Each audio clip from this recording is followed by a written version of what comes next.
राजधानी जयपुर में बढ़ती ईंधन कीमतों और पर्यावरण संरक्षण को ध्यान में रखते हुए परिवहन विभाग ने ई वाहनों के किराए निर्धारित करने की दिशा में बड़ा कदम उठाया है। प्रादेशिक परिवहन अधिकारी जयपुर प्रथम कार्यालय की ओर से परिवहन आयुक्त को प्रस्ताव भेजा गया। ई रिक्शा, ई ऑटो और ई टैक्सी और मैक्सी कैब के लिए किराया दरें तय करने की अनुशंसा की गई है। ये रिपोर्ट आप देखिए। परिवहन विभाग ने ई वाहनों के किराए निर्धारित करने की दिशा में बड़ा कदम उठाया है। प्रादेशिक परिवहन अधिकारी जयपुर प्रथम कार्यालय की ओर से परिवहन आयुक्त को प्रस्ताव भेजा गया है। प्रस्ताव में कहा गया है कि डीजल और पेट्रोल के लगातार बढ़ते दामों के बीच शहर में सुगम यातायात और ईंधन बचत को बढ़ावा देने के लिए ई वाहनों का उपयोग तेजी से बढ़ रहा है। ऐसे में इनके किराए का मानकीकरण जरूरी हो गया है ताकि यात्रियों को पारदर्शी दरों पर सुविधा मिल सके और वाहन चालकों को भी उचित आय मिल सके। प्रस्तावित दरों के मुताबिक ई रिक्शा के लिए पहले 1 किलोमीटर तक न्यूनतम किराया 10 रुपए रखा गया है, जबकि इसके बाद हर अतिरिक्त किलोमीटर के लिए 6 रुपए देने होंगे। ई रिक्शा ऑटो के लिए पहले 1 किलोमीटर तक 15 रुपए और उसके बाद प्रति किलोमीटर 6 रुपए किराया प्रस्तावित किया गया है।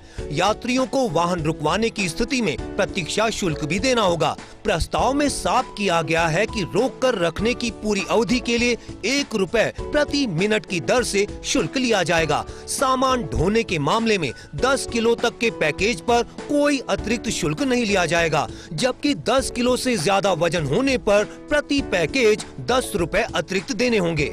रात्रिकालीन सेवाओं के लिए भी विशेष प्रावधान किया गया है। रात 10:30 बजे से सुबह 5 बजे तक ई ऑटो और ऑटो टैंगो सेवाओं पर निर्धारित किराए के अतिरिक्त 25% अतिरिक्त शुल्क लिया जाएगा।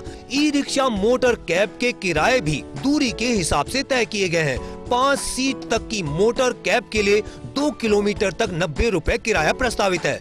इसके बाद दूरी बढ़ने के साथ किराया 120, 150, 180, 210, 240, 270, 300 और 360 रुपए तक निर्धारित करने का सुझाव दिया गया है। 5 सीट से ज्यादा क्षमता वाले ई रिक्शा, मोटर कैब के लिए 2 किलोमीटर तक 140 रुपए किराया प्रस्तावित किया गया है, जो 20 किलोमीटर तक की दूरी के लिए बढ़कर 500 रुपए तक जाएगा।